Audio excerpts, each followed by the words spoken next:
Well, good evening and welcome to Tucker Carlson Tonight. Once again, for about the fourth night and 4 nights in a row, there is just a lot going on in the news. Up ahead, we'll have details about new dangers lurking in the Central American migrant caravan, the one that's just across our southern border tonight in Tijuana. The caravan is not what they told you it was. We'll tell you what it actually is. And then the question of voter suppression. Voter suppression is a phrase you're hearing a lot lately from Democrats. Suddenly it seems like it's 1956 again. But is voter suppression actually happening in America? We have the numbers on that, the conclusive numbers. Plus, with Christmas upon us, the left is mounting an attack on, naturally, Rudolph the Red-Nosed Reindeer. We'll tell you what they're saying about him. But first tonight, the big news. President Trump's former personal attorney, Michael Cohen, pleaded guilty in federal court today to lying to Congress. Cohen conceded that he was intentionally wrong. He lied about the dates of an abortive Moscow real estate deal when he testified to the Senate Intelligence Committee last year. Cohen's plea was, of course, big news on cable television. The president responded to it as well. He called Cohen, quote, weak and, quote, not a very smart person. Well, that's objectively true, of course. It's also worth asking why anyone would hire a weak, dumb lawyer. Someday we'll get to the bottom of that. But for now, let's consider what we have just learned about how Washington works. Apparently, it's now an enforceable felony to lie to the U.S. Congress. On one level, that is good news. We should take our own laws seriously. Functional countries do that. Nations in decline set up sanctuary cities and ignore their own borders. Nor is it implausible that Michael Cohen might have broken this law or really any other law. Nobody who knows him is shocked by the allegation. If Cohen was accused of running a cannibalism ring, you'd have to at least take the charge seriously. Anything is possible with that guy. So 3 cheers for law and order. The problem is, if you're going to enforce statutes, you have to enforce them fairly and evenly. The law has to apply to everyone. Otherwise, it's not really the law. It's a political weapon. Michael Cohen is facing 5 years in prison for telling Congress something that he knew was false. How often does that happen in Washington? If you watch C-SPAN, you know the answer. Constantly. All the time. There are almost never consequences, by the way. According to one study, between the Second World War and 2007, a total of only 6 people were convicted of lying to Congress. 6 people in 60 years. In other words, the law is not enforced, and that's why people break it so often. Watch this sworn testimony from 2013. This is not someone you haven't heard of. This is the then Director of National Intelligence, Jim Clapper, assuring the Congress under oath that the NSA absolutely does not spy on American citizens. Does the NSA collect any type of data at all on millions or hundreds of millions of Americans? No, sir. It does not. Not wittingly. Yeah. Clapper lied. He's a liar. There's no debate about that. And yet he wasn't charged for lying under oath. In fact, Clapper got richer after he retired. CNN hired him as an analyst. Pretty much the same thing happened to Jim Comey, the former FBI director. In 2017, Comey claimed, again, under oath, that he had never been an anonymous source for news stories while he worked at the FBI. Watch him tell that lie to the Congress. Director Comey, have you ever been an anonymous source in news reports about matters relating to the Trump investigation or the Clinton investigation? Never.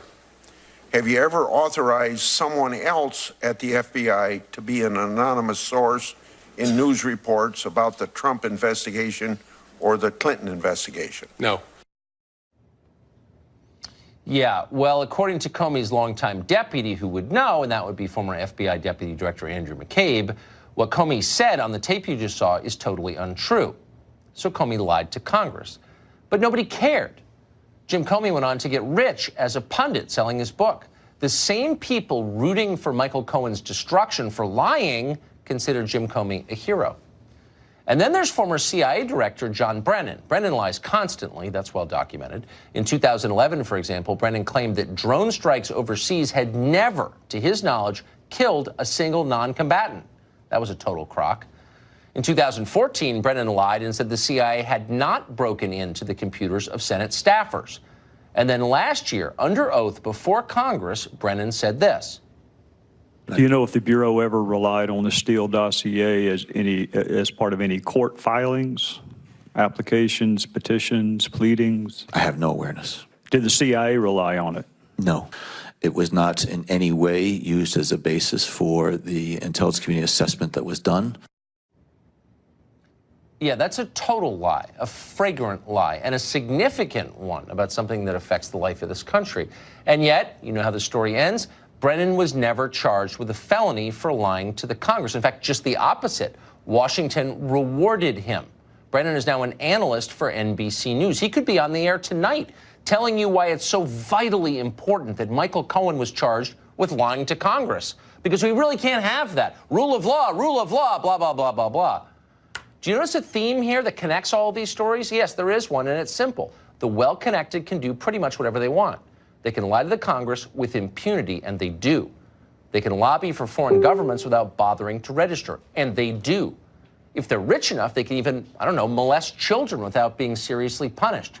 Ask Jeffrey Epstein. He did that. None of this, by the way, is a defense of Michael Cohen. That guy's a creep. He may very well wind up in jail. But if Cohen does wind up in jail, let's hope he's just the first in a long series of prosecutions. If the law is applied to Michael Cohen, then it has to be applied to people who have lied about things that actually matter. Jack Abramoff knows a lot about Washington. He's been here a long time. He's a former lobbyist, and he joins us tonight. Jack Abramoff, you've seen both sides of this. You've been in a position similar to the one Michael Cohen is now, charged with a crime under the lights. And you've also operated freely in Washington. Do you think that I'm overstating the case? Is the law evenly applied in this city? No, it doesn't seem to be evenly applied or anything close to evenly applied. And I think that this is one of the things that upsets the American people everywhere I go when I speak. People now, instead of ranting against corruption as they normally do, they've identified this as really one of the big problems that you have on the left. A series of people, the list is actually too long even to recite on the air, who have seemingly committed unbelievable crimes, the Clinton Foundation, et cetera. And instead of being punished or prosecuted or indicted, they're running for Congress, like Donna Shalala and others. And so I think that it seems certainly that the justice system in America, even under Republican presidents, is geared to go after people on the right and to ignore people on the left. Again, that's not to excuse Michael Cohen. I don't know what his deeds are, and we'll see what they are. But it seems that people on the left who are doing far worse than that, nobody says a thing about them. It also seems like the slowest gazelle gets eaten. I mean, Michael Cohen is dumb, if I can just say, someone who knows him, and not personally popular, and obviously he's attached to a very unpopular presidential campaign and a very unpopular candidate. And so he seems like a very natural target, whereas someone like Jim Clapper, who's seen as this wise man, this chin-tugging graybeard, can lie about something deeply significant, about breaking the law. The NSA is not allowed to spy on Americans. And he gets a TV contract. I mean, have you seen, can you think of in your many years here, decades here, an example of someone's really powerful being punished for breaking the law? No, I can't. I can't think of I mean, certainly since Watergate, and even the people who were punished in Watergate really weren't very powerful people. Right, exactly. No, and I think that the problem for Michael Cohen is he's a gazelle running in the wrong pack. Right. If you were running in the left-wing pack, no matter where he is in that pack, because there aren't exactly brilliant gazelles in that pack either. Exactly. But that's a more of a protected pack, it seems, for some reason. Huh. So that's not, and I just want to be totally clear for the fifth time, I'm not defending whatever crime Michael Cohen is accused of committing, and it sounds like he admitted it, okay? He should be punished. But it does seem like that's corrupt. That's not justice when a law is only applied selectively. Well, it's corrupt and it's corrosive of the view of our system among the American people. There are a lot of people, even people on the left, I've talked to, who say, it doesn't seem like things are really being fairly applied, particularly the Epstein situation, which is absolutely abhorrent. Yes. Here's somebody who is molesting children, it seems, and facilitating the molestation of children by other powerful people, and they cut him a deal for 13 months in a county jail, I guess, where he got to leave the jail 6 days a week. Wow. I mean, somebody... But they confiscated his address book, I notice. And it's online, and you can look at it, and it's fascinating. And a lot of people you and I know personally are in that address book. I don't think any one of them has ever been charged with anything, even though prosecutors knew exactly who he was hanging out with. Well, from what they say, the deal that he signed actually protected any potential co-conspirators, which is also astonishing. How do you sign a deal like that? I know plenty of people I was in prison with who would love to have had a deal like that. That's exactly right. If only you'd benefited from that. Jack Abramoff, thank you. Thanks. An honest man who's been around. Jerome Corsi appeared on this program just the other night to describe what he believes are Robert Mueller's efforts to entrap him. And the special prosecutors blow you up. They do this, what I call perjury trap. It's really, you know, they ask you a question. They have material they won't show you. You've forgotten about it. They say, you just lied because this email you forgot about in 2016 proves your current memory is wrong. I mean, it's a memory test. It's disgusting. And then they accuse you of lying. It's completely rigged, and it's politically driven by Clinton operatives who have an agenda. Now, of course, he says he's asked his attorney to draft a criminal complaint of his own to bring against Mueller for misconduct. How do we assess all of this? Elizabeth Price Foley is a constitutional law professor at Florida International University College of Law, and she joins us tonight. Elizabeth, thank you very much for coming on. If we take 3 steps back, I'm a little bit surprised that this late in the process, we're still talking about Michael Cohen pleading to lying about the date of a perfectly legal real estate transaction that didn't even come to fruition, and Jerome Corsi at 72. This doesn't seem significant. It seems penny ante, and it doesn't seem related to Russian collusion. What is this telling us? Well, it's telling us how desperate Mueller and his team has become.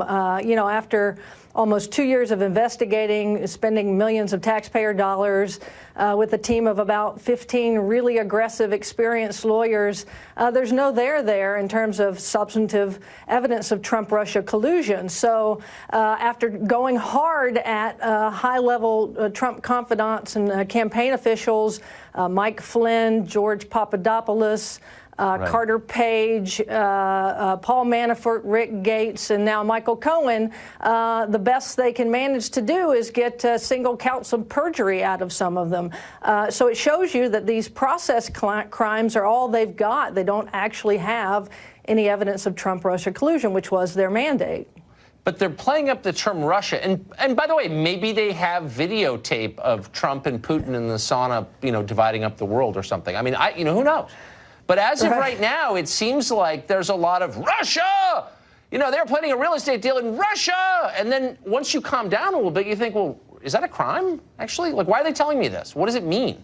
Yeah, no, it's absolutely not a crime. You're right. I mean, what Michael Cohen supposedly lied about was the timing of Trump Organization's pursuit of this real estate deal in Moscow. He said it ended in January 2016, and now he says it ended in June 2016. But it doesn't matter whether it's January or June of 2016. It was perfectly legal to do so. In fact, it's perfectly legal to do so right now if the Trump Organization wants to do so. Wait a second. You're saying he was off by 5 months. I mean, that seems like a 5-year sentence to me. Do you think that would be a fair sentence? I don't know. I mean, ask George Papadopoulos. I think he's serving now 14 days in prison right at this moment for being off by about a month on the timing of his conversation with that Maltese professor, Joseph Mifsud. But it doesn't matter because his Papadopoulos' meeting with Mifsud was perfectly legal to do. Trump Organization's pursuit of a real estate deal in Moscow was perfectly legal to do, even today if they wanted to. So what they've got at the end of the day is just sort of misrepresenting the timing of certain things. Not that they didn't tell the Mueller team about those conversations or those deals. They told them about the substance of them. It's simply the timing of them. But look, it tells you that what's happening here is the Mueller team is sort of hoping that Americans have what I call spaghetti brain, which is that they're unable to disassociate two different lines of thought. One is that the Russians interfered in a very sort of bumbling way with the 2016 election, buying those Facebook ads and not being very effective. We admit that they did some of that. That's been documented. But that's one thing. That's one apple. And then the orange is whether or not the Trump campaign colluded with Russia to throw the American presidential election. On that issue, there's been absolutely no evidence despite 2 years of very hard investigation. But what the Mueller team and the Democrats on the left are hoping to do is that the Americans will have that spaghetti brain phenomenon where they'll confuse the two and they'll conflate them. So that if you just say Russia, Russia, Russia, oh, right. Look, they lied about something having to do with Russia. There must be collusion, they say. I mean, they hacked our election. We're at war. Russia! Right. It's very McCarthyistic, too. I mean, there's a certain irony here, right, that the new Democrats, when they take over the House in January, are going to be having hearings about all of this, and they're going to start sounding a whole heck of a lot like Joseph McCarthy did. So Adam Schiff and Jerry Nadler are the new Joseph McCarthys. I do this with my dogs with squirrels, so I know what it is. Professor, thank you very much. Great to see you tonight.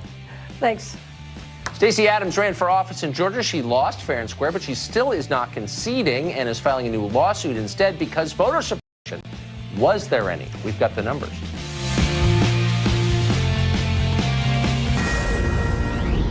Got a Fox News alert for you. You are looking at live pictures of the president's plane, Air Force One, landing in Buenos Aires, Argentina. Tonight, I think it has just touched down right now. So when he comes out of the plane or if anything interesting happens, obviously we'll go there right away because we're Fox News and we're on it. Want now to sort of tie up, put a bow on the midterm elections. One of the races that we're still talking about is the one that took place in Georgia. The reason we're still talking about it is because one of the candidates has refused to concede, and that has given rise to an extended conversation about something called voter suppression. Turns out that turnout in the Georgia 2018 election was dramatically up over prior midterm years. 57% of registered voters turned out. That compares to less than half in 2010 or 2014. And yet, despite that, the Democrat in the race, Stacey Abrams, says that the election was stolen from her because votes were suppressed. Here's part of what she's saying. It was not a free and fair election. It was not fair to the thousands who were forced to wait in long lines. Is he the legitimate governor-elect of Georgia? He is the person who won an adequate number of votes.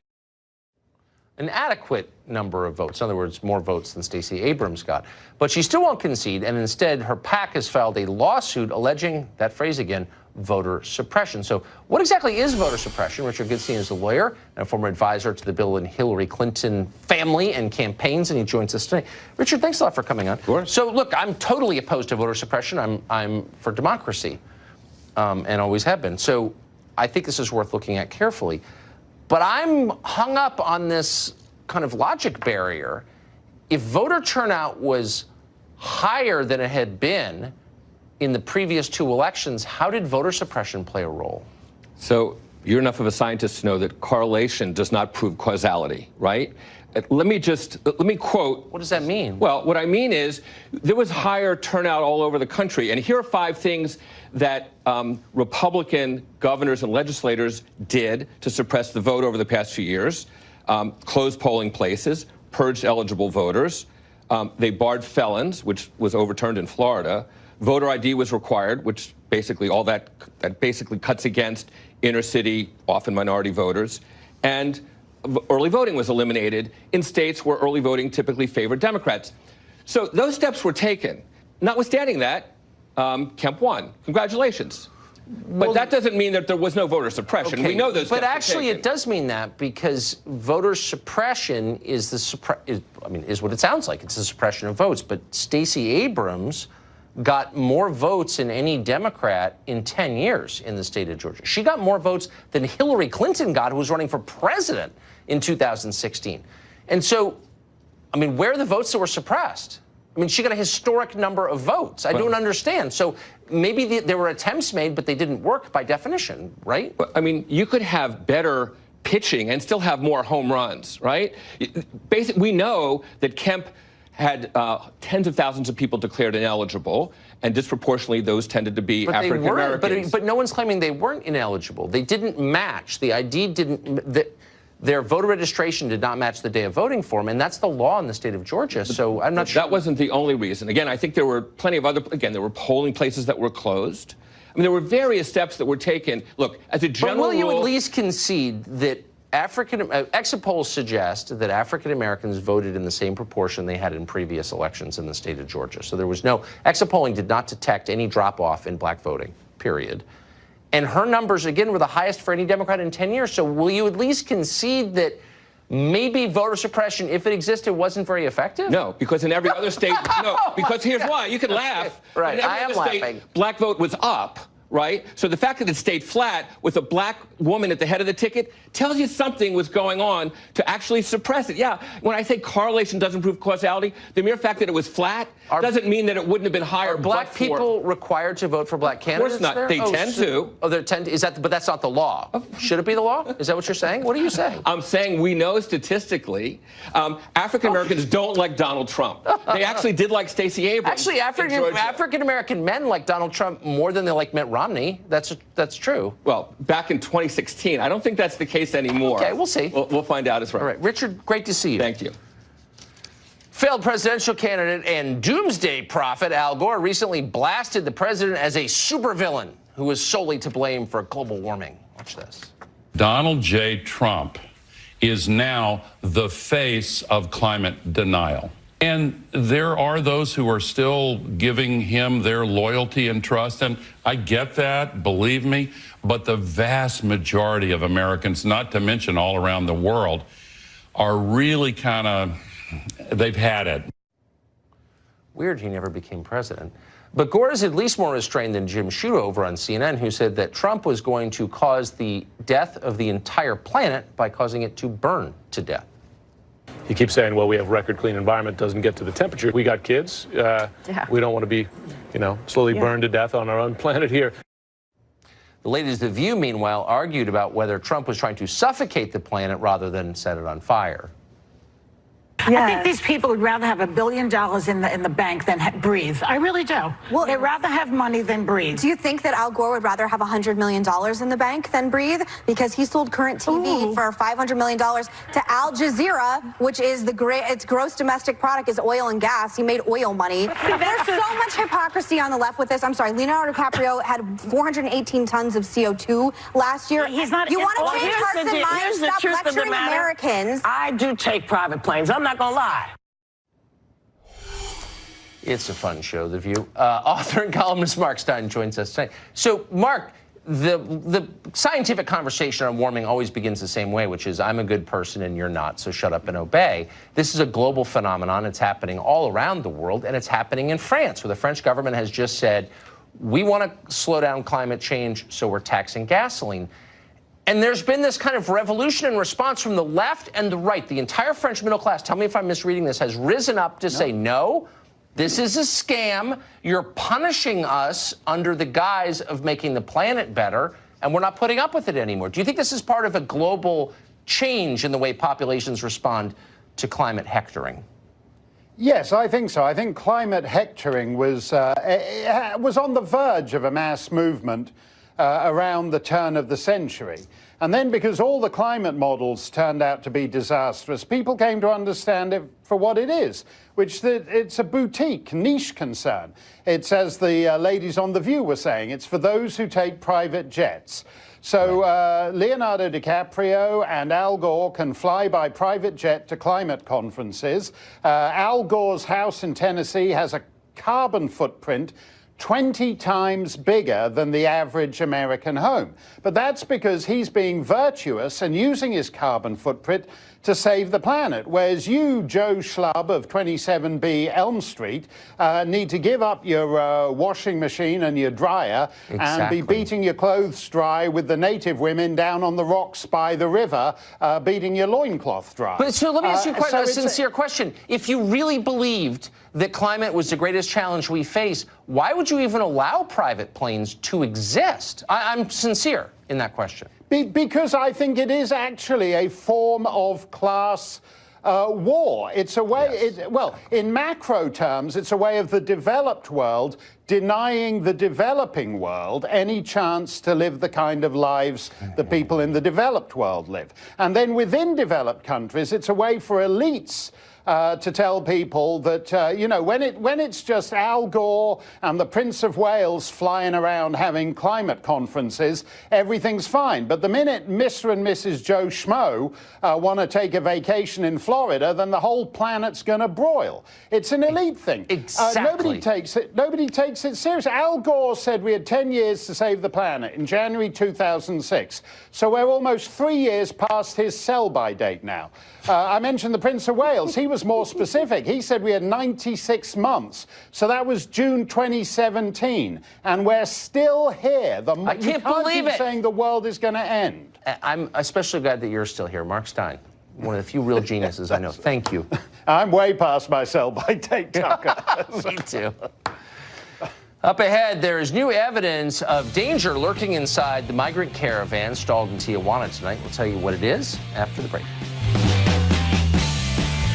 Here into our country because immigrants are better than we are, life for actual Americans continues to get worse and measurably so. New data show that in 2017, life expectancy for American middle-class citizens fell yet again, thanks in part to 70,000 drug OD deaths and the highest suicide rate in 50 years. It's not a stretch to say that life for ordinary people in this country is getting not simply shorter, but worse. And the most remarkable thing of all is that nobody seems to care. Tammy Bruce is a radio host. I'm president of Independent Women's Voice and obviously a fixture on this show, and we're grateful for that. So, Tammy, I guess what's so striking about this is not simply why it's happening, but the reaction you're seeing in Washington or the lack of.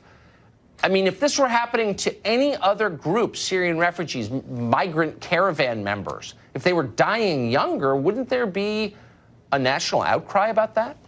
Well, we do have national outcries when we see major events happen, like, let's say, the AIDS crisis, right? Right, and we exactly. move in to make a difference. We want to do that. But the 70,000 overdoses you mentioned, Tucker, is more than the combined U.S. deaths in the Vietnam, Afghanistan, and Iraq war combined. So of all those wars that have, hurt the soul of this country, 1 year, 2017, 70,000 overdose deaths, more than the deaths in those wars combined. And then you have 47,000 suicides, which is an astounding number. But what we've got here is a government, and people say it's hopelessness. And we know that, of course, people turn to something like that. But the American people are resilient. What is new, and the CDC statistician guy said they've never seen numbers like this, but what's new is the opioid crisis, our action against that, and then Americans turning to illegal street narcotics like heroin and fentanyl. And I contend that they're not saying much about this because you have the start of it was through Obamacare and the healthcare dynamic of taking a pill instead of having a surgery because it was cheaper. That's right. But then also, now, in order to deal with this, 90% of the opioids, the fentanyl, the synthetic that is coming into this country is from Mexico. It is from the southern border. It's a combination of Chinese influence as well, but it's Mexican. It's the Sinaloa cartel in Mexico. So in order to deal with this, Tucker, we'd have to actually talk seriously about border security. And we can't do that because then that would make Donald Trump look right. So we've got so many Americans being sacrificed because politicians don't want to have a conversation about security at the border. Every time I bring this up on this show, the person I'm debating blames America. It's a demand problem. That's right. Okay, it tells you it's not. This is a big government problem established by the government, Americans abandoned, and then a refusal to address a core of what we could do, and then deal also with addiction, which we have to do, but deal with that core at the border, and they're not willing to do it. Tammy Bruce, thank you for that Thank you, incisive Tucker. analysis. Time now for final exam. Can you beat the experts at remembering what happened in the news this week? This week, we have a special showdown between former Trump campaign chairman Corey Lewandowski and Dave Bossie, his co-author of a new book, a highly divisive final exam, after the break. The most dangerous witness to the president and his presidency in this Russia probe. Michael Cohen could be the single most terrifying person for Donald Trump, the single most destructive person for Donald Trump. So we will get to that story in a moment with Michael Caputo and with Jonathan Turley coming up.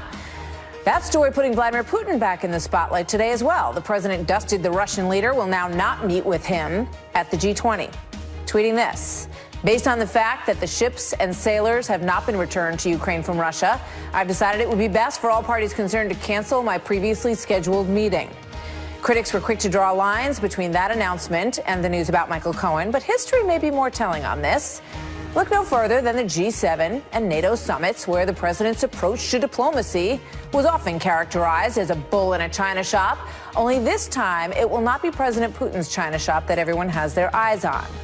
Rather, President Xi of China and the ongoing battle between our two countries for global military and economic supremacy. What happens between these two men may be the real defining story of the Trump presidency and foreign policy.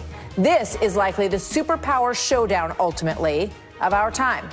Chief White House correspondent John Roberts, live in Buenos Aires tonight, where all of this is going down. Good evening, John. Good evening to you, Martha, and you're absolutely correct. The meeting with President Xi on Saturday night was always the most important meeting. The fact that the president was going to meet with Vladimir Putin was also seen as a seminal moment for this upcoming G20. But really, the meeting, which will be at dinner on Saturday night between President Trump and President Xi, could well set the course for what the future relationship is, particularly trade between the United States and China. Larry Kudlow, who is the president's chief economic advisor, briefed us a couple of times earlier this week. He said the president has recently reopened dialogue with President Xi and that President Trump is optimistic that Saturday's meeting could lead to some sort of breakthrough. Not going to fix everything.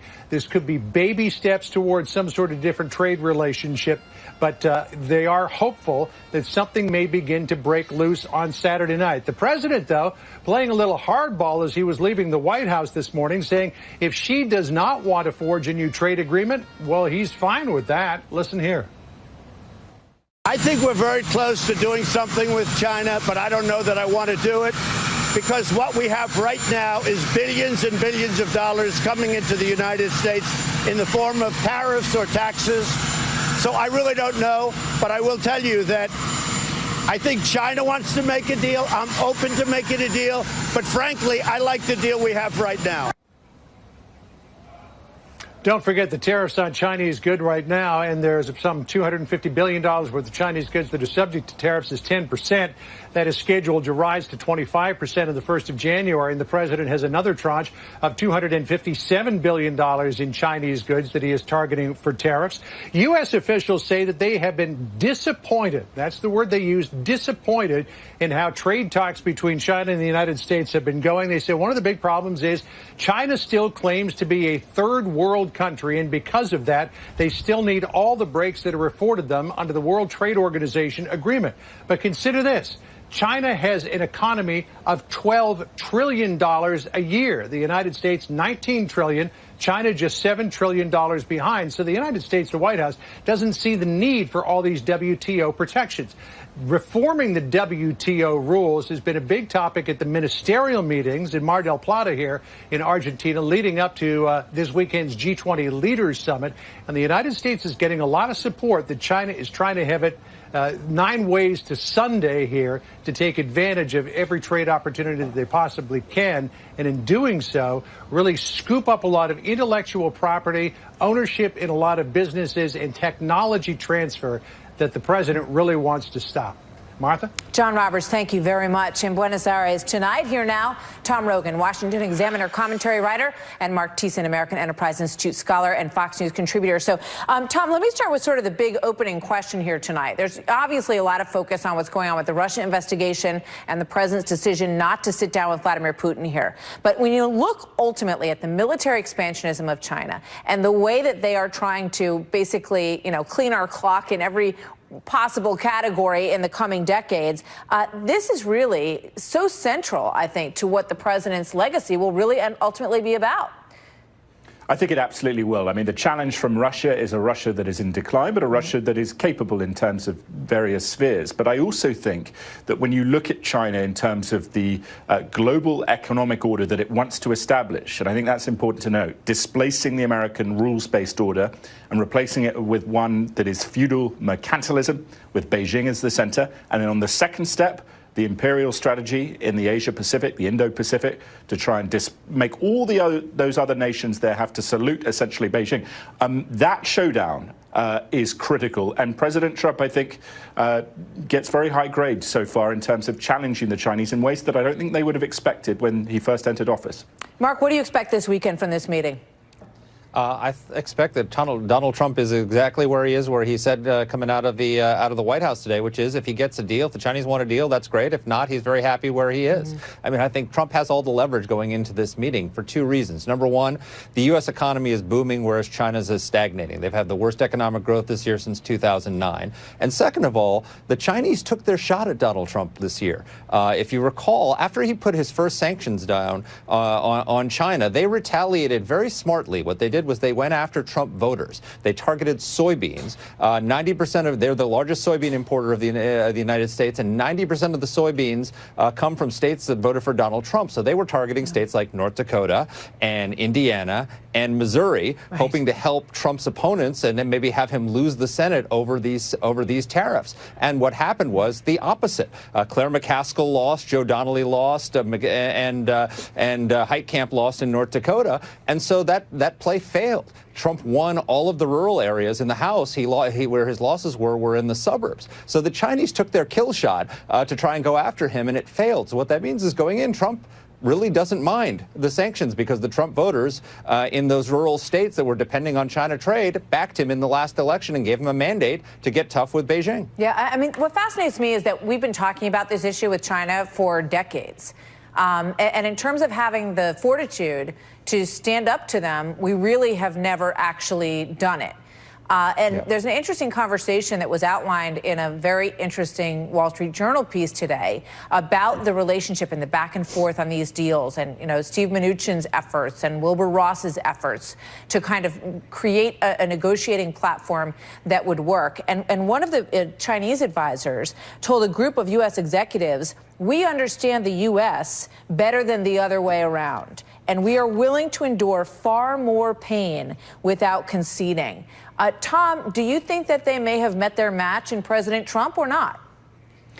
Well, I think they have to a degree, but President Trump has to keep up with this. What the Chinese will do is try and offer some concessions and then break out of them over the following months and years. And so the key for the United States, I think that is absolutely right, that the Chinese play a very long game here. But the key for President Trump is to protect the keystone strengths of American power, which is the rule of law, based international order. Vietnam now loves the United States because the Chinese try and play them. Intellectual property, those high-tech companies that will create the jobs for the growing economy around the world. Protect that, and then in the ultimate long-term interest of the United States, to trust that China's economic model of authoritarianism, of very poor people in the rural areas, of a middle class that is denied freedom, of a Xi Jinping who likes to think he knows, rather than the free market, best about economic investment. Trust that America will win out, because that's ultimately what won the Cold War, and it will win this Cold War as well. I mean, you look at the battle over GM. There's also a piece in this story that talks about how the Chinese leadership went around to all the American companies that have businesses there and said, you have to stay with us. You have to stay here in China. We're going to continue to give you advantages if you choose to do that, Mark. That's the on-the-ground battle with these companies. And GM basically made a pretty clear decision this week. Yeah, they did. And look, Donald Trump has to be tough about that, because the reality is that, and they also do the same thing, quite frankly, with intellectual property, where if you want to do business in the Chinese market, they bring you in and then they make you hand over your intellectual property. I mean, the reality is that, look, the trade wars with the European Union and with Canada, those are wars of choice. Those are we can debate whether or not it's smart to impose sanctions and get into a trade battle with our allies. But China is an economic predator. And I think most people on the left, right, and center, whether they agree with or disagree with how Donald Trump is handling this, recognize that China is a predator country that is stealing our intellectual property, that is rigging the rules of the game, that is imposing massive non-tariff barriers on U.S. economic opportunity in the country, including massive subsidies from the People's Liberation Army and the government into all sorts of sectors where the U.S. can't compete. And so the only way that's not going to get settled through the WTO. And so Donald Trump is saying, I'm going to impose tariffs on you and make it hurt. And that's the only way that we're going to get through to China and make them change their ways. Well, watching these two head-to-head is fascinating. We remember the Mar-a-Lago dinner, during which the president leaned over at one point and said, by the way, I just sent 50-something missiles into Syria, and here's your cake for dessert. So we'll see what happens in the Buenos Aires. Thank you very much, gentlemen. Great to see both of you tonight. So Take still care. ahead this evening, as promised, we will get into this story. Michael Cohen admits to lying about a business deal in Moscow. Was he ever a credible witness in this case to begin with? That's debatable, and we will discuss it on both sides. My next guests have some doubts and some input on this with their own experience, and they will explain what they think about it coming up next. There's no doubt in my mind that he's just not credible. Before you finish with him, you're going to have such a string of lies, you just can't trust him. And you put him under this kind of pressure, and what's his history been? His history's been lying under pressure. Pleaded guilty to lying to Congress in the Russia probe, saying that he made false statements in 2017 about plans to build a Trump Tower in Moscow. Cohen claiming that he did it, quote, to be consistent with individual number one's political messaging and out of loyalty to individual one being President Trump. But Cohen, who looked very weary, to say the